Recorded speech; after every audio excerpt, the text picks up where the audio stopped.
Hello, I'm Deah and Merryana, aka Deah. I'm an Indonesian Pakistani non-binary lesbian. Hello, I'm Mariana Salem, aka Mary. I'm a Lebanese Aboriginal bisexual woman. We are two writers who love movies, television, and books, especially when they're gay, And welcome to Gay V Club, where we'll be analysing LGBT texts. that we like, that we don't like, and how we relate to these texts as gay people of color. Woo! We are now at the end of volume 2, or the beginning of the end. We're at the beginning of the end of volume 2, Also, possibly at the end of the world. which is fun. That's very fun. This is the first episode of Gay V Club of its kind because we're actually not recording it in the same room as each other. Nope. So we're trying that out. We're usually used to, self-isolating with each other, but that's no longer an option, which is just very uncool of Miss Rona, I feel. Yeah, this is actually the longest time in the past 6 months that I've not seen you in real life. It's actually kind of sad. I miss you. I miss you too. It's just not the same. We've been reading Pride and Prejudice to each other on the phone, and it's just not the same because I don't get to witness your face like when I read certain scenes. Ditto. I also would like to put it, I just generally miss hugging people and sanity of the masses. Yeah, I missed that. It was entertaining to just like bump elbows with people, but then it got really sad. So Yeah. But speaking of sadness, this is a segue trademark. certainly a segue that was made. Today, we are going to be talking about the representation of queer sadness in cinema and a little bit in TV, and how that's evolved over time and how perceptions of it have evolved over time. Yeah, we wanted to maybe discuss several bad tropes in TV and where they come from and why they're still persisting, and I guess discuss some examples of that and maybe have a bit of a discussion about why we specifically like so much bad shit or why there's so much bad shit in the existing LGBT media canon, I guess. Obviously, a lot of the things we're going to be talking about are in a very Western context, and a lot of stuff will be in the American context because that's where the majority of media that we consume is from. This episode is probably going to touch on a lot of things that we've already spoken about in previous episodes, but I guess just with a greater focus. We'll also talk about how a lot of the time when queer sadness is represented, the source of queer sadness is usually from the straights, if you know what I mean, like it's caused by the straights, which most of the time it is. But I'd like to talk about like certain instances where people have made media where queer sadness does not only come from the straights or the cisgendereds and what that looks like. Okay, yeah, so where do you want to start? I think we should start at the beginning with the Hays Code and with Hollywood films in the 30s. The Hays Code, as we mentioned previously in our episode on bisexual representation, it was a set of strict rules and regulations on the way basically everything was represented in Hollywood films. There were a lot of things to do with representations of race, of gender, religion, everything. It was literally about everything. The idea was that all this stuff would be regulated. What we wanted to look at is especially how they regulated quote-unquote deviancy and deviant acts and deviant people, i.e. LGBT people, and how we were represented. So the Hays Code and how it affected the LGBT community specifically, and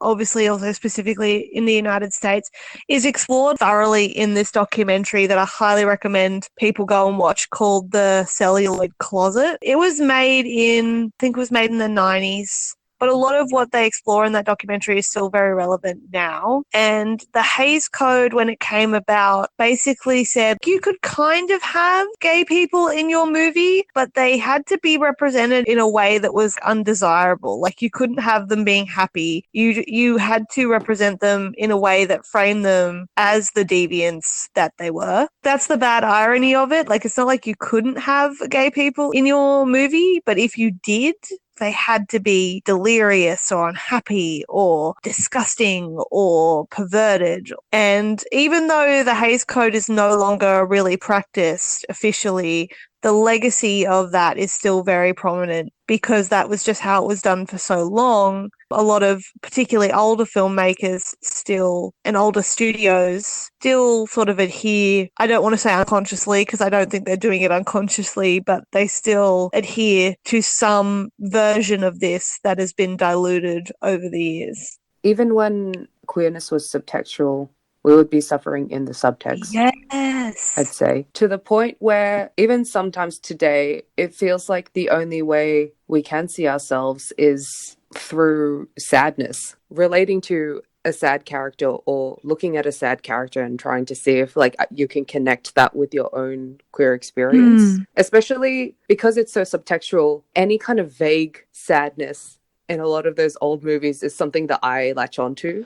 I agree with this in the sense that you see it a lot online. You see a lot of gays be like, oh, the reason this character is sad, I've decided. I have diagnosed them with being gay. And it's like, it's very interesting to see that a lot of the time, like I see weird battles online between people who want to headcanon a character as mentally ill when they may not be explicitly mentally ill, and the battle between them and the people who are like, no, they're not mentally ill, they're just gay. I remember seeing this a lot in, I hate how I'm sorry to bring this up, but I do remember seeing this in the Sherlock fandom quite a lot, I do recall this. particularly with John Watson. A lot of people would be like, oh, John doesn't have PTSD, he's just gay. And I'd be like, hmm.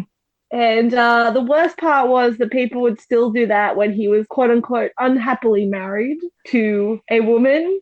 People would be like, the reason he's unhappy is because he's gay. And I'd be like, no, the reason he's unhappy is because he's a dick. Just adding to that, like in the sense, like there's always a weird battleground in this way, like from a fandom point of view, between fans who want their characters to be clinically sad in some way and those who want them to be gay. There's like the two men clasping arms of people who want them to be both. Listen, just being gay is a mental illness. Like, I'll just say that. It is in fandom, the way some of these bitches behave.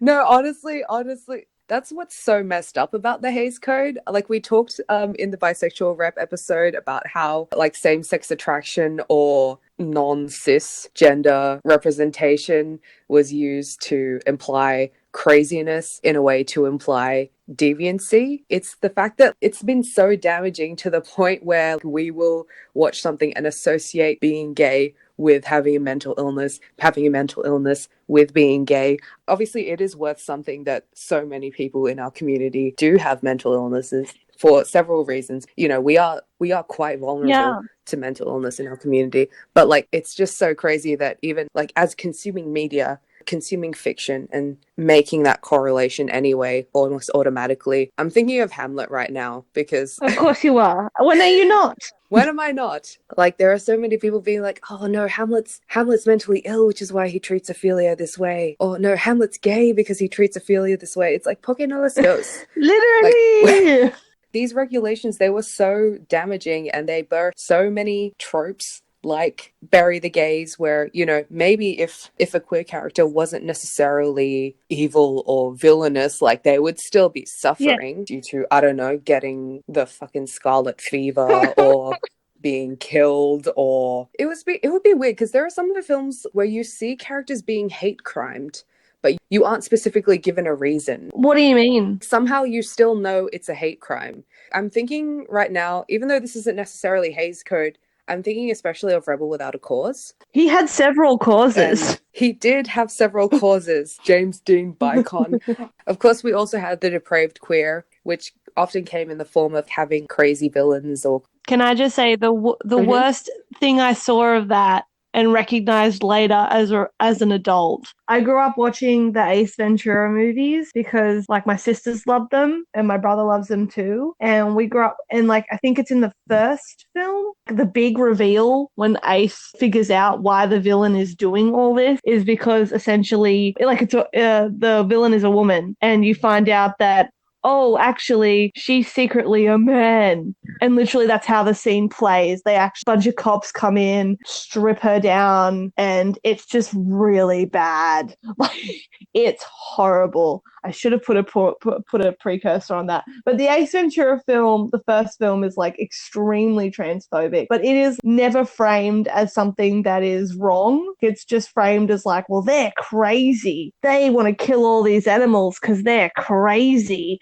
And the reason that they're crazy is because they're secretly trans. Ugh, it's bad. It's bad, kids. I'm also thinking about Psycho in this way. Yeah, another one where it's Norman's unhingedness, because there's never a specific diagnosis. It's connected to him being like a person who cross-dresses. Ugh. And there's actually like it's not funny, but that's the only objection that they had when Alfred Hitchcock submitted the script was the use of the word transvestite. They tried to get him to not use that word. I'm actually remembering another objection that they had to that film, and it was very controversial at the time that they showed a toilet being flushed. Oh like, no, the illusion is shattered. Seeing the final cut of the film, seeing like all these horrible things in this film, and they're like, I can excuse all that, but I draw the line at seeing a toilet being flushed. Yeah, that's just something that I specifically recall from my early days as when I was trying to be like a film buff. Oh, yeah. And like, I'm like, oh yeah, I know cinema. I've seen one Alfred Hitchcock film. Speaking of Alfred Hitchcock, he also adapted Rebecca. It's a film based on a novel by Daphne du Maurier. It's very much the evil lesbian trope. I don't know. A lot of the Wallowa still like Rebecca. That's another thing that we kind of wanted to talk about, is that even though we see all these horrible representations of ourselves, even though we see these representations of ourselves which are supposed to be undesirable, like it has morphed our taste to a point where we want to see villains, or like we love the villains because we can see ourselves in them. Yeah, as I've spoken repeatedly about on this podcast, I very heavily related to Scar in Lion King growing up, just because I thought he was fabulous. And my one true desire in this world, still to this day, is as a gender-bent version of Scar.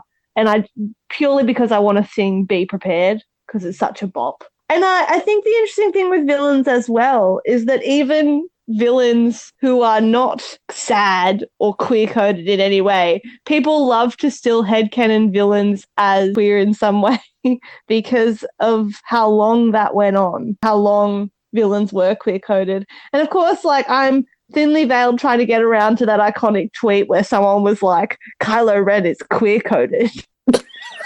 I hate how much we've actually mentioned Kylo Ren throughout the course of this podcast. Because I freaking hate him. There's just too much appreciation for this character in public discourse, and I want to nip that in the bud. But I remember distinctly in The Last Jedi especially, a lot of Reylos were like, oh, not Reylos actually, but just Kylo stans were like, oh, he's actually bi or actually gay, and you know this because he's sad and because he didn't get along with his parents. What? No, he didn't get along with his parents because he a fascist. Given the way that Star Wars turned out, I wouldn't even have been mad. Like, that would have just been Disney being Disney if Kylo had been gay. True. But Disney, I guess the reason we keep sort of bringing them up is because they are like the kings of this villainize the gays trope. They do it all the time, or they did it all the time, and they're still doing it. They are still out here making Beauty and the Beast, casting a gay man as Gaston, and then making their quote-unquote first gay character, LeFou, who's in love with Gaston. I'm still mad about that. Because of the code, out of that was born so many of these tropes in TV and film. I think it's interesting to note, in literature, prior to the invention of cinema, these tropes, they did kind of exist, but more with a slightly different twist to them, specifically of stuff like Jekyll and Hyde. That story, it was kind of born out of the paranoia that young men in the late 1800s suddenly have to face after the amendment to the Burglary Act and criminalization of homosexuality. Stories like Jekyll and Hyde were born out of that fear of being one of them, of, I guess, being punished for being like that, or for being mistaken as like that even. I think we can't discount literature. No. You can't explain away the literature. And there have been plenty of interesting queer analyses of Frankenstein in that vein as well. I just hate Frankenstein. Jekyll and Hyde should have been what Frankenstein is to the world in a way. Everyone thinks Frankenstein is Dr. Frankenstein is such a like badass. Like all he does is sleep in that story.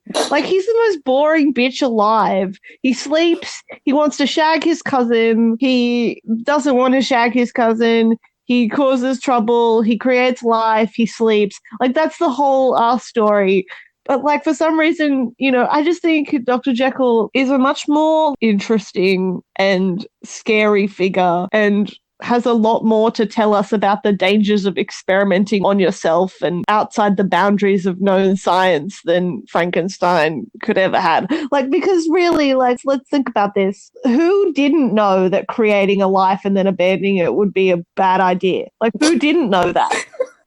I don't know. I mean, thank you, Mary Shelley, for inventing science fiction. Yeah. Thank you. I owe you my life. We do. But I'm not, and this is not a dig on her. She wrote a good story. I just mean that, like, the way that story is perceived as the best cautionary tale. I'm like, I was never going to do this. No one in their right mind was ever going to do this. Thing is, I've never been able to like enjoy Frankenstein because I've only ever interacted it in the context of like studying it in high school and in university. So I've only ever read Frankenstein like for educational purposes. Like I've never read it like for the sake of my own enjoyment. I don't know how much I can really contribute to my thoughts on Frankenstein in that regard because that you just get a special resentment for a text when you have to study it. Like maybe when you're forced to read it. Maybe that's where my resentment comes from. But I also do think that Dr. Frankenstein is an idiot. And maybe he's an idiot because he's gay. Who knows? Because you know how there are two main versions of Frankenstein, like the first one that was published and then a revised version released a few years later. I'd say the second version of it is a lot gayer in Walton. Like Walton is so gay in that. Yeah. And also the thing about Victor wanting to marry his cousin, she's not his cousin anymore in that version. Oh, thank God. So I think Shelley knew. The way that a lot of people have interacted with that text is thereby by that, second censored version. I feel like Victor's actions in the second version are kind of made to look out of his control, whereas in the first version they were very deliberately evil, horrible. Yeah, this is a really random aside. I was hoping to actually interject and talk a bit about Carmilla. I would like to also briefly talk about Dorian Gray. Oh. I have a lot to say. Yeah, I mean, Oscar Wilde, as deeply problematic as he is, was the most notable victim of the Labouchere Amendment. Which caused that paranoia, which Jekyll and Hyde was born from. So, it's worth talking about. Dorian Gray is literally the biggest twink in literature. He is a disaster twink. I feel sorry for him because I feel like if he had some DILFs in his life, he may not have gone down the path that he went down. Because if he looked around and went, oh, I don't want to get ugly like all these men around me, apparently there were no DILFs in London in 1803 or whenever the frig this was set. But Dorian Gray, Basil is so in love with Dorian. Like when you read it, it's almost like it makes me mad. I'm like, dude, just like, fellas, is it gay to paint a portrait of your friend and then like obsess over that portrait for years? I think possibly. To conclude my Dorian point, I think given what we know about Oscar Wilde and what happened to him and what was happening to other men at the time, and the fact that Dorian's close relationships are primarily, like, they're all with men, also specifically with men who aren't shown really to be in relationships with women. Like, Dorian does court a woman throughout the, first part of the book. But of course, Dorian does become a depraved murderer. But it's quite funny because he's sort of ew. Every time he does it, he's like, this is disgusting. The point we're trying to make is that in literature, this was happening before film. So it's unfair to say that these tropes only came about because of the Hays Code when they did exist prior to that. And you have something to say about Camilla. Yeah, I mean, Carmilla, the very first vampire novel published vampire story in Europe is like Carmilla is a lesbian. So much early vampire fiction from Europe does incorporate lesbianism. Like there is Carmilla, and another one I can think of right now is the poem Christabel. And like these stories do incorporate lesbianism, and you know how like vampires in at least Christian mythos, like they're designed to be everything that the church was afraid of, and being a lesbian and being predatory to vulnerable young women was one of those things, and you see that in this. So it's not just the demonization of gay men, it's also the demonization of gay women. Even though historically gay men have been persecuted more than gay women, unfortunately, it's bad all around. It is something that definitely existed. It is, and I don't think we should engage in like oppression Olympics, because I don't think that's ever really been helpful. But I think the oppression of gay men and the oppression of gay women and then the oppression of non-gender conforming people is all very nuanced, but it's all very different. But like it also all comes down to the same causes and the same group of people that are perpetuating it. So let's move on to our next point, which is why do we love so much bad shit? Why do we as a community love so many terrible, or make so many terrible texts for ourselves?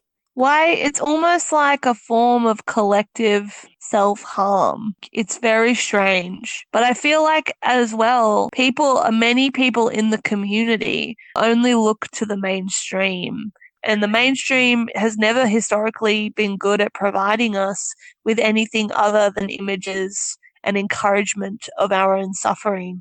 So I think, like, why do we love so much bad shit?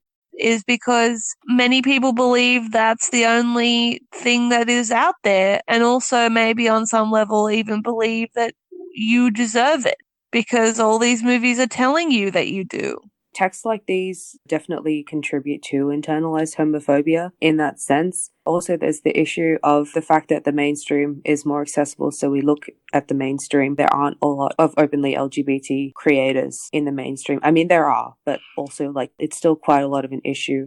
Non-LGBT people that have profited off, I guess, reinforcing homophobia in a lot of their works, especially in horror. And like it's very weird to see people within the community latch on to their works, which are mainstream, because it's easily accessible in the mainstream. The most recent example I'd say of this would be with the It movies, based on the Stephen King book, and the way that so many people there's like this cult following of like people obsessed with those gay kids that died in that movie, in that book, and like wanting to ship them together or wanting to rewrite a happy ending. But like I see a lot of people kind of justifying their obsession with it with a way to, I guess, for them to process their own pain, because they see the suffering as something that they relate to. But also I don't think that's healthy, and especially with a text like that, like there's no responsibility from the creators of that text with the kind of messages that they're putting out there. So as much as you interpret and change a text in your mind, I don't think it is healthy to be latching onto something like this. Like, I should note that this is a story which can be regarded as sympathetic to victims of homophobia, because the villain is literally a homophobic clown. You know, the hate crime scene is based off a tragic incident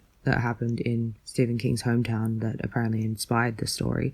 But something to consider besides it, the novel, is the rest of Stephen King's work. Like, this is a man who has written, I think, some of the most horrible demonizations of queer people in some of the stories, but has also strangely written quite a few queer characters that some people do find good representations. So his work is a real mixed bag, and there's so much bad amongst the good that I think he simply doesn't really care, just writes something for everyone so that he can get something from everyone. Even though the novel It is a story that's sympathetic to gay people, I don't think there's any value in engaging with the text in this way. I don't think people should be wasting time like trying to find any meaningful representations in it or any kind of solace in a story like this. It's just masochistic. I was originally like quite, not a bit, I don't want to say fan, but I really appreciated the first of the new It films because the director actually seemed to remove a lot of the homophobic, I don't even want to call it subtext because it's blatantly clear in the book that the clown deliberately targets queer kids, and the reason that the police never do anything about it is because they don't care about the queer people that are being targeted. And that is completely not present in the first of the new films, which I really liked. I also obviously liked that they took out the really disgusting orgy scene and the implication that in order to defeat the clown, they had to become adults. And in order to become adults, they all had to have sex with each other. You know, I really liked the way that the first film was adapted because it seemed to remove a lot of the harmful elements of the text, of the original text, in favor of making something that was more generally scary, which I think worked. And I was kind of shocked and horrified when in the second film they sort of brought it all back for seemingly no reason that had any value other than wanting to virtue signal, be like, oh, we're hip, we're aware that the gays suffer. And the second film, I was really sure, I like to stay away from like spoilers of things in general, so I didn't know Xavier Dolan was in this movie. I didn't know that the movie opened up with him being hate crimed, and I was shocked when they revealed that Richie was actually gay, like Bill Hader is gay, because there was none of that. There was no subtext to that in the first film, and there was nothing about that in the book. And what frustrated me most when I looked up this stuff about what the director had said about these decisions was that he wanted to adapt it for a more modern audience, and so it decided to include it. And I just thought that he was so unaware of what he was doing. He was so unaware of the history of hate crimes being portrayed in film and the bury the gays trope and the unhinged queer person trope. Like, he's so unaware of these things that he had included them in his film, like thinking they were progress. And I think it just spoke to a real need for when, if you are a director or a filmmaker who is not gay or not of a particular group of people, not of a particular marginalized group, and you want to include something in your film that has to do with a marginalized group, you should speak to people of that group. In the very least, be like, hey, I'm thinking of doing this in my film. Is that appropriate? Because I can guarantee you if he had spoken to any queer filmmakers during the time when he was developing that script, all of them would have said no, except for Xavier Dolan, who apparently was really desperate for that check. I just feel like it was a very misinformed attempt at exploring homophobia and portraying it as a problem, because really the real problem should be the friggin' psychopathic clown. It shouldn't have to be like homophobia. I don't need to know that. You know, I don't go to a movie to discover that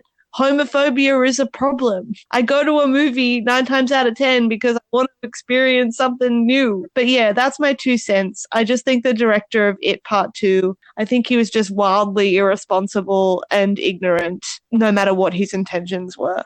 I think also the casting of Xavier Dolan has a lot to do with it. Like, I know Xavier Dolan is like the king of being hate crimed on camera. Half his filmography consists of he himself playing a character being hate crimed, and I don't know, I respect that, because I actually think very weird the disparity between his own work and the other films that he acts in. And I think it speaks to a larger issue of the way that non-queer filmmakers, now that there's been slightly more conversations about representation on camera and like who gets to tell certain stories in front of the camera, like whether you should cast actually gay people as gay characters. And I feel like a lot of straight cisgendered filmmakers or creators, they will tell quote unquote LGBT stories, not really with much input in the creative process from them, but they will cast openly LGBT actors to play in these roles. And it's kind of like they use them as a shield from any kind of criticism.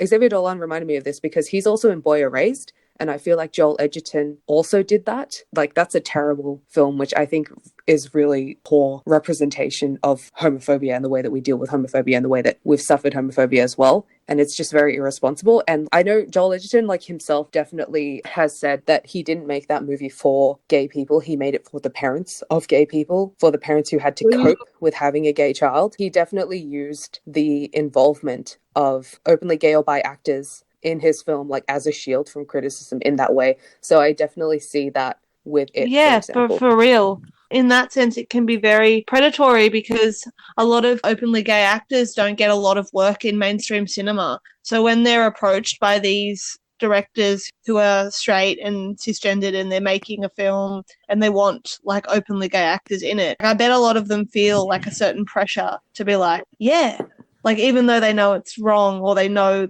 because they may not get work otherwise. Another example that I can think of is the recent, like, extremely transphobic, lesbophobic film and novel Adam that came out, and the treatment of the extras on that film who have spoken out online. A lot of they did get actually trans extras to work, and a lot of them like were actors that weren't part of a union. So they were like poorly treated on the set of that film and like constantly misgendered. The film itself is obviously just an insult to everything. Like, I actually can't believe this story even exists. It's just a horribly lesbophobic, transphobic story written by someone who is apparently a lesbian. I don't understand how a lesbian could even write something like that. And also, like, the movie itself is even directed by a trans man, but I can't quite understand how he would make something like that either. It's just a very confusing text to exist. I guess it just comes down to responsibility and taking responsibility for what you are going to show in a film. I watched a really great Bolivian film recently called Tu me manques, based on a play.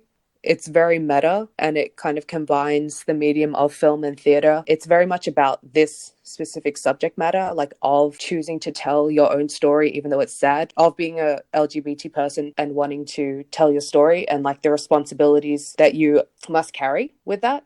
And there's a great line from that movie, which I love, which is, once you decide to tell a story, it's no longer your own. So that's why you need to take a lot of responsibility. I think another great thing about this story is basically it's about a guy who is a playwright who has written a play about his ex-boyfriend who has just committed suicide due to his homophobic family. The movie is like a meta story of him trying to write the play and trying to get it produced in a country, Bolivia, where these conversations weren't being had at the time. When the play itself came out, like, it actually was quite revolutionary and did lead to a lot of national conversation. So he wants to tell this story about his ex-boyfriend who has just committed suicide, because when you tell a story, it's no longer your own, and because this is a story that will definitely resonate with the rest of the community. He actually casts 30 different people to play his boyfriend, like the name Gabriel. So he casts 30 different gay men to play Gabriel. There are even like some trans men as part of the cast, as a way to show like how universal this story can be and how this story could relate to so many different people. And yeah, it's just a great film. I really recommend it. It definitely delves into like that responsibility that you have and that you should uphold when you are trying to tell a story about sadness and about like other sensitive topics and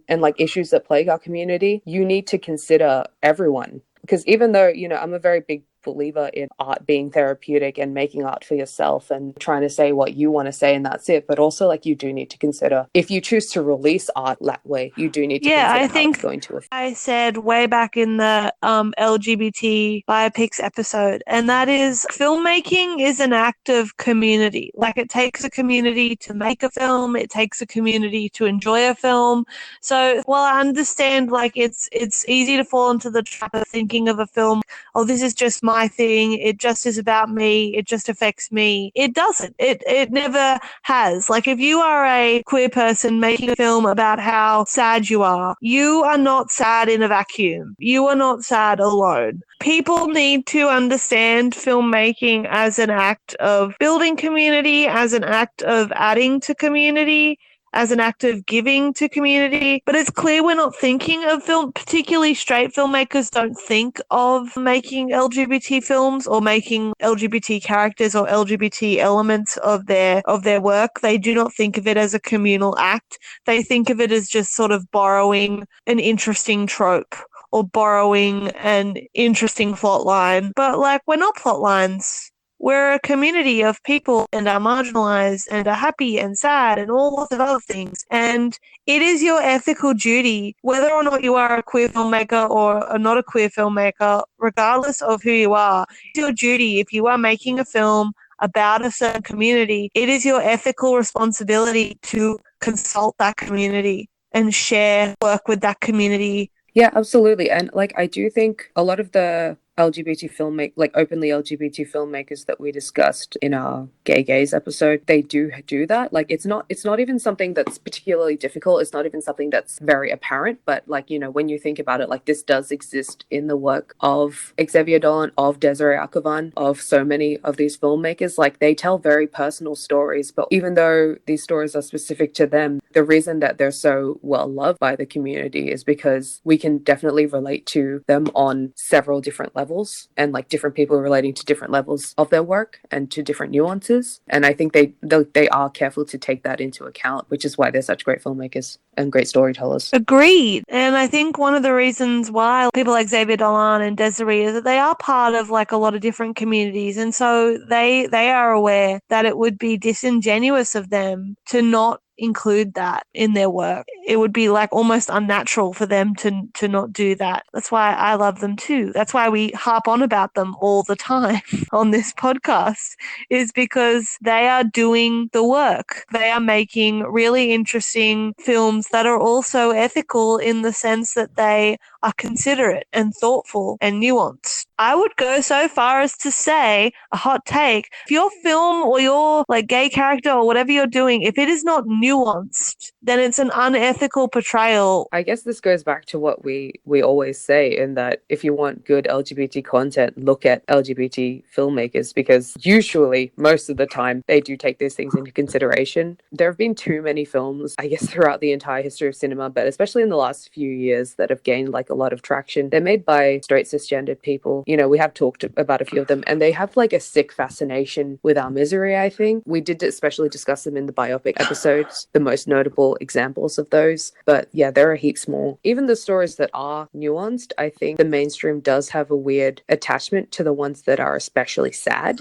and the fact that there is like kind of an ignorance of any positive storytelling that we have. The Favourite was a very widely celebrated film during last year's awards season. It's a great film, but it's also absolutely miserable. And I found it interesting the way the mainstream loved it so much and seemed to revel in that misery.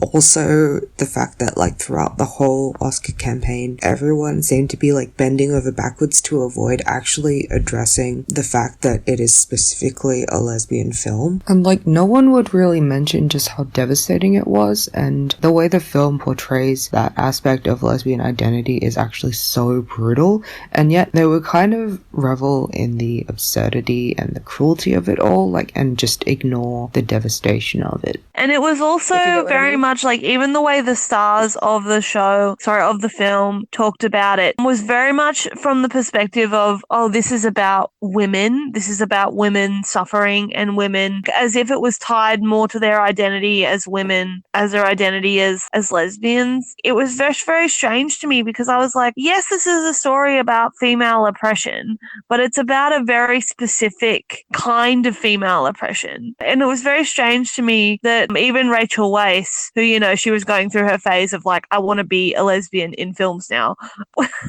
even she would sort of talk about it in these general terms of it being about women's oppression, sort of white feminist lens of, oh, well, it's about women being oppressed, and sort of erase the queer aspect of the film, which is actually the heart of the film. And I feel like they knew they had to do that, because if they marketed it as a lesbian film, it would have never really got off the ground, I think. Honestly, hearing The Favourite being described as a film about quote-unquote women's oppression is really funny, because I don't think it's about that at all. I think it's very much just about personal cruelty, and personal cruelty inflicted on others. And these people were not oppressed. They were rich monarchs. Queen Anne had the biggest investment in the slave trade at the time. Like, she wasn't oppressed, not really. Like, it was kind of just on a very micro level and in a very personal, queer way. The way that they did market and talk about the film was obviously in a more general, universalized sense. And by universalizing the identity of the film, they've actually erased the queer identity in the film. I guess capitalism kind of teaches us that, oh no, it's better to be more universal. It's better, you know, if more people can relate to it, because obviously we can make more money off it.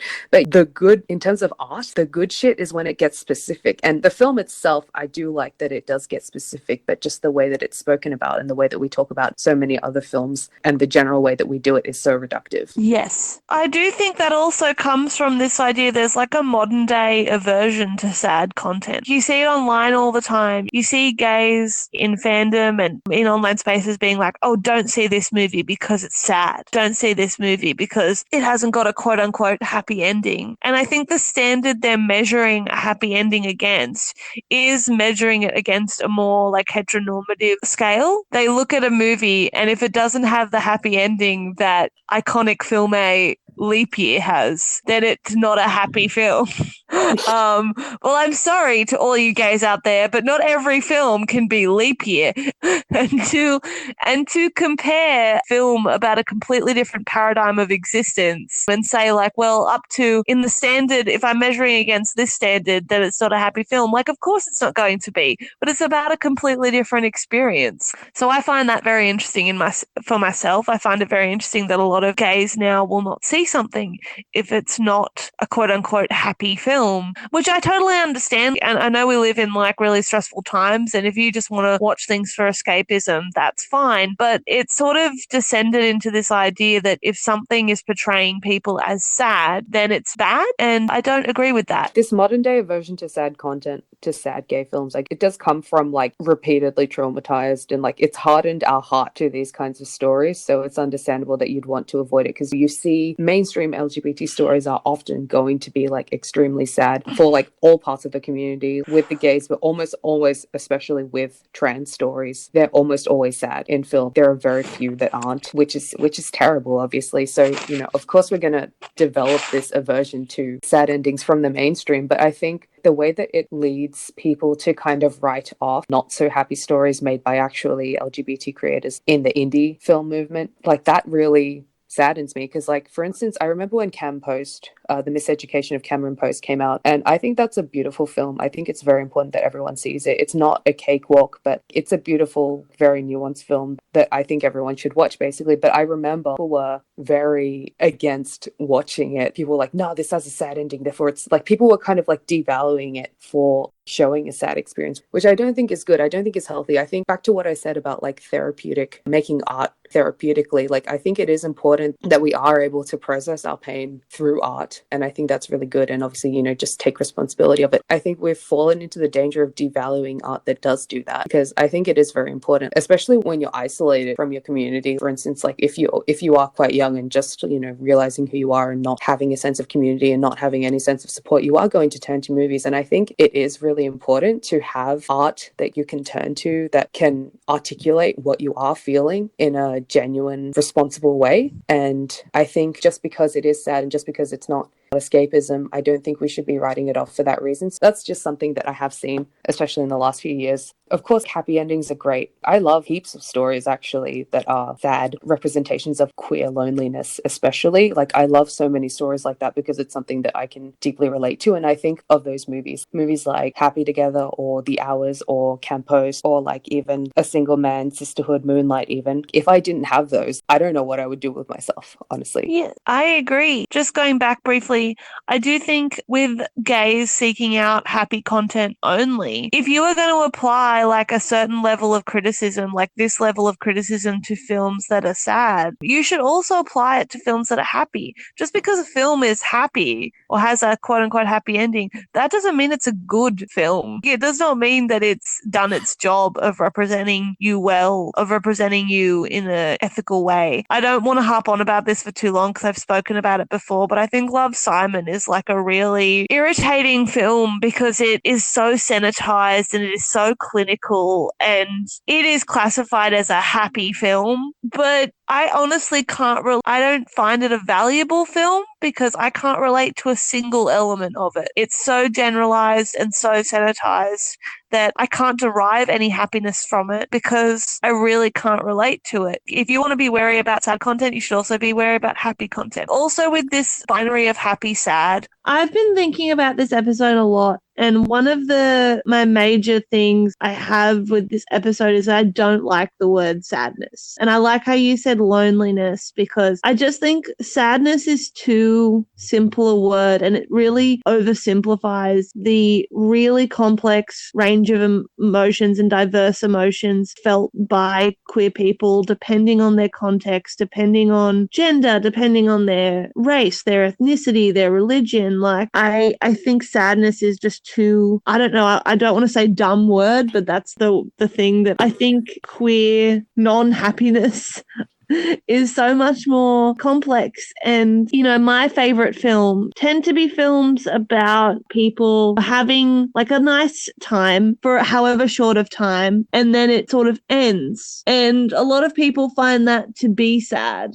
But I don't think it is, because I sort of see if you can find time and if you can find community, even if it's only for a brief time, that's happy. I also love films that more are about struggling to connect to the people around you because you are queer. Maybe because I relate to that on a personal level that I am yet to be able to realize. But one of my favorite queer films, I don't know if you would classify it as a queer film because it does deal with a lot of other stuff too, is In Between. It's a Palestinian film, and the three main characters, one of them is like non-religious, another one is an Orthodox Christian who's a lesbian, and the other character is a Muslim she's not getting an arranged marriage, but she's like about to marry this dude that she's known for like a long time, and her family have wanted her to marry for a long time. But in the film, the lesbian character, you know, while she is with her friends, she's like very happy To be a certain way, but when she has to go home,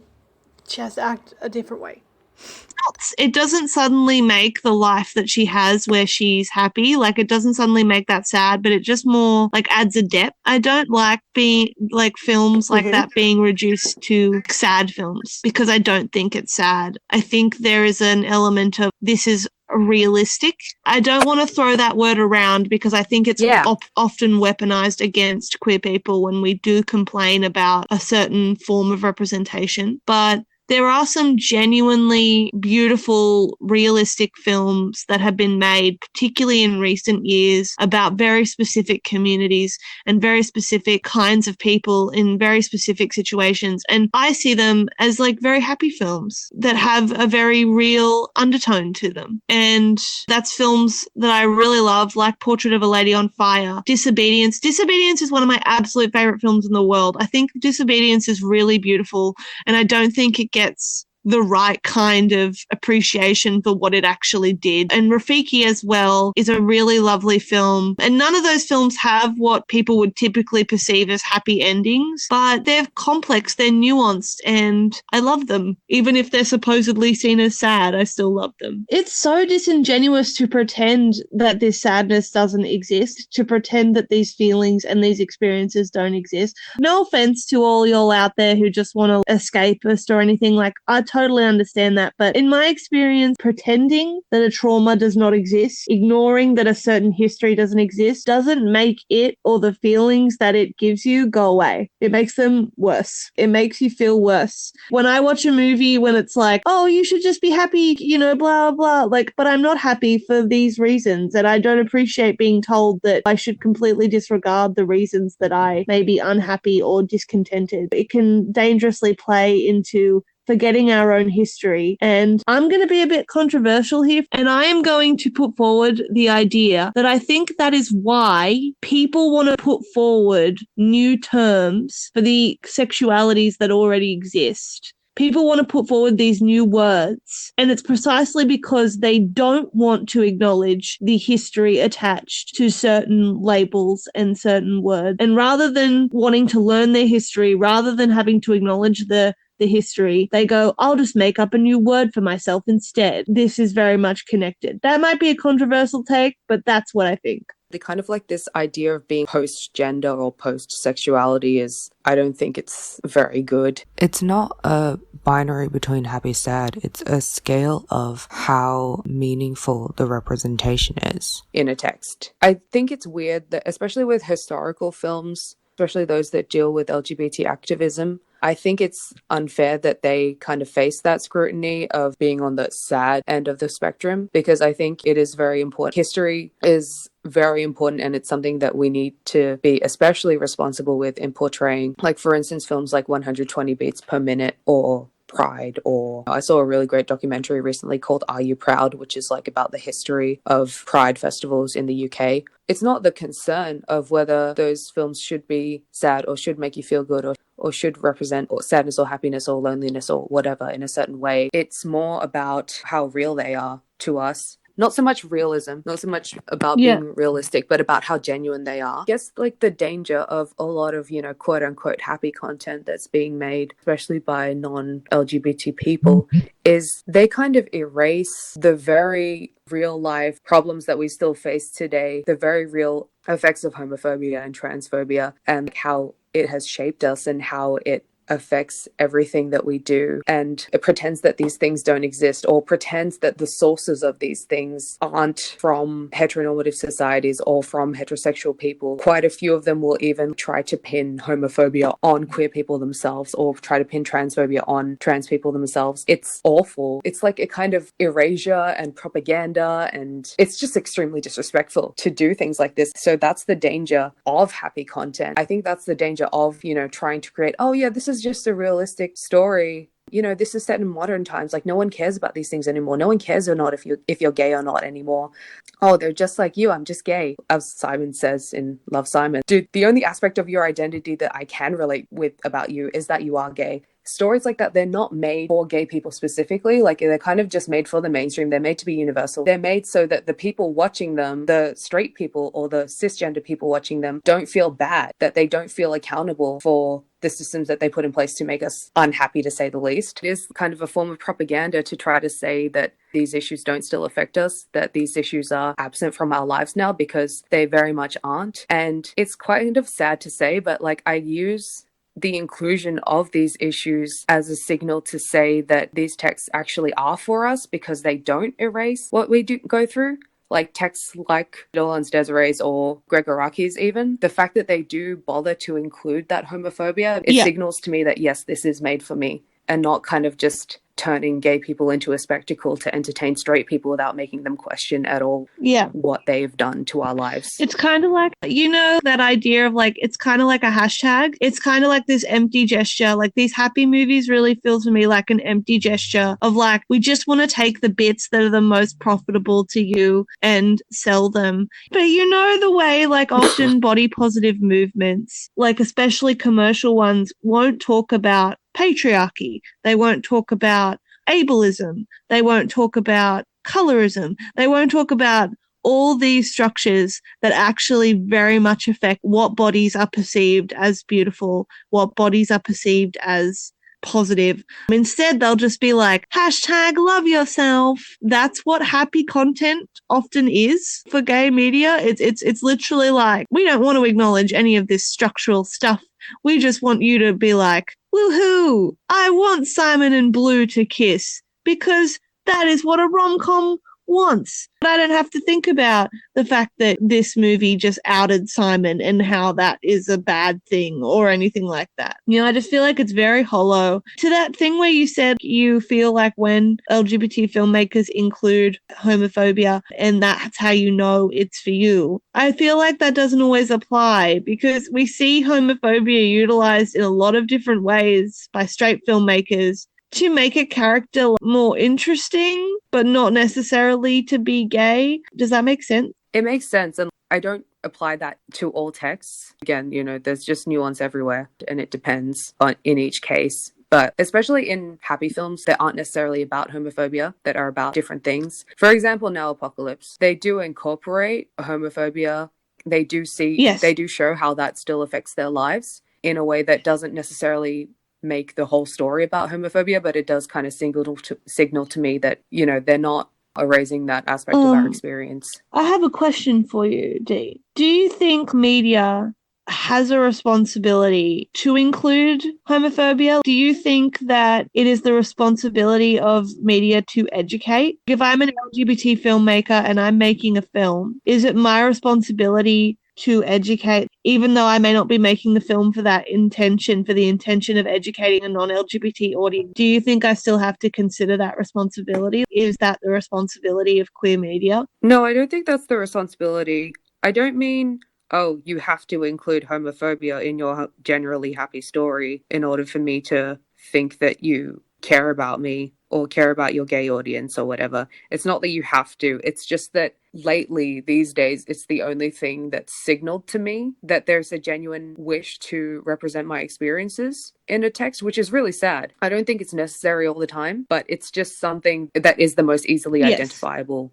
It's not even so much for the sake of accurately representing my experiences. It's more so that I don't feel like you're trying to simply appease straight audiences and keep them comfortable and help them continue to not consider or address like how they contribute to our experiences. It's more just that I don't want straight people to feel comfortable. It's not so much a responsibility to show what our oppression is like in every single text that we make, but I guess just being careful not to completely erase the existing oppression in our experiences. Obviously, I love stories that are specific, that aren't necessarily just about being gay, that have more going on in terms of plot, I don't know, identity issues, or even just trying to survive in a homophobic society. Like most of my favorite LGBT films deviate from that greatly and are about more general human experiences. And I would like there to be a point where we can just, not really think about these things and just tell stories with gay characters experiencing these generally human experiences.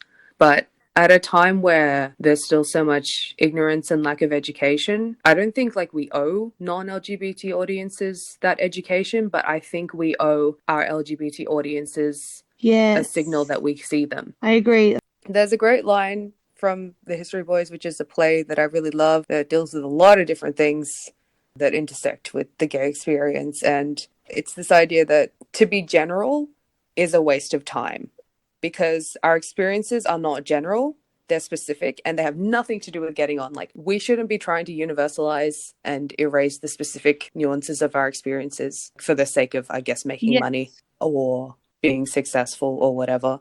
I think we should be specific, and specificity does require delving into those deeper parts of our experience. We should be a little sad as a treat. Dwelling on these things and having media that helps us articulate these emotions is very good for us. Even better if you yourself want to make your own stories about this, or even just documenting your own experiences privately. I think it is very good for us to be able to process these things. That's why I think we should have a little sadness as a treat. Not as a treat, like a vitamin. So often throughout history, we are erased. Don't erase yourself for the sake of a cheap mood enhancer. Don't erase yourself just because you think it's more palatable to do that. It's not, and you don't do yourself any favors, but not to freak you out, but you don't do future generations who are going to look to you or look to the time that you live in. You don't do them any favors either. I think I have this experience in my personal life where I still struggle to share my identity with the people who I care about. Not even just the bad things that I experience because of my identity, but the good things too. And like, I've not even let my girlfriend meet my non-gay, non-cis friends, even though they know about her. Like, it's just something that I'm working on because I want to reach a point where I don't find it difficult to share my happiness or unhappiness. I think if we can effectively normalize these things through our art, it will make things a lot easier for us. Also for people who we may not know, or even people from the future who may be able to relate to what you've been honest enough about in a way that makes them feel less alone. Like, again, I don't know where I would be if I didn't have several of these quote-unquote sad films. I would feel extremely alone. Obviously, it's better to have a community and have people in your community that you can directly talk to, but a lot of the time you can't have that, and sometimes you just have your TV. So, sadness not as a treat, but more as like a vitamin. I have a slightly different perspective on like sadness because, as I've repeatedly talked about on this podcast, I was not really aware of myself for a while. So I didn't really have that same experience of growing up sad. I more grew up confused, but I wouldn't really draw sadness from that. And then once I was able to more specify what I was feeling, and that was through watching media and through like consuming things, I was actually able to derive like more specific emotions from being bi, and that only came from specificity. So it's not only like valuable in expressing history and expressing sadness, but it's also specificity is important in allowing confused, ignorant people like myself when I was younger to actually start to go, oh, that's what it is. So specificity isn't just important to catharsis. It's also important in discovery, because I think because I was so ignorant of myself, I was lucky that I missed a lot of the sadness that a lot of people have when they're young and they're aware that I sort of missed the boat. But, that has led to other more specific feelings of confusion, and I was only able to realize that like through the specificity of things in media. So sadness, I think the moral of my story, like my version of this topic, is it's not just sadness, it's a lot more complex than that, and you should treat it like that. Again, healthy diets, people. Healthy diets have good things and have healthy foods and foods that are not that great for you. It's all about the balance. It's all about the balance, ladies and gentlethems. I love that we've stretched the metaphor way past the point that it needed to be. I think that's a good place to end this episode and this volume. Thank you to everyone for listening this far, or thank you to everyone for just tuning in. We will hopefully see you in the next volume. We are thinking about like coming back a bit sooner, because obviously we're all in self-isolation and we need some stuffs to listen to. So we're discussing that coming back a little sooner, but we will be taking a little wee break so we can plan things and do things, and we will be back. We're going to be looking at Doctor Who, which y'all know I'm all very excited about, and we're going to be looking at some Eat the Rich movies. And yeah, what else are we going to look at, Dee, in the next volume? Portrait of a Lady on Fire. Yeah. Also Queer Eye, definitely. If you've enjoyed listening to us, please like, subscribe, rate, leave a nice review on wherever you listen to podcasts. We also have a YouTube channel if you need closed captions. We're on Twitter and Instagram at gayv_club, and the DMs are open, so feel free to give any feedback or suggestions. We've also set up a PayPal recently because this podcast is a labor of love, and we've been producing it with our own time and money these last 12 episodes because we love doing it. Like, we love talking about these things and we love sharing it with our community. But some help would be nice. We're at paypal.me/gayvclub. So if you like us and are willing to donate whatever you can to help us getting better recording equipment, we'd be so grateful. Don't feel obligated, obviously, but if you want to show your support in this way, we would appreciate it. We do not expect anyone to give during this time. Like, it's not a huge expectation. It's not mandatory. Like, we are going to continue making this because it's a labor of love. But if you can, and if you are able, and if you are willing, even $1 or $2, whatever you can give would be so amazing, because we'd love to buy some proper equipment. We need travel money to go and see each other, for resources and stuff for us to just keep making the podcast when things are getting a bit difficult. But obviously not mandatory. We're going to keep making it. Thank you in advance to anyone who does give. We appreciate it. And if you can't, like, all good. Totally fine. There will be a link to the PayPal in the description. Yes, we'll put it in the description, and we'll put it, we'll post it on Twitter and stuff as well. And again, no obligation, but if you can, and if you're able, and if you're willing, pretty please and thank you. Yeah, thank you. We are now at the end of Volume 2. Woo! Be safe, wash your hands, stay calm. Please don't hoard essential items. All right. So everyone stay safe, and especially now more than ever, apart from staying safe and staying clean and respecting social distancing, please go watch something nice. Keep yourself sane and consume some nice content. All right. Bye, everyone. Bye.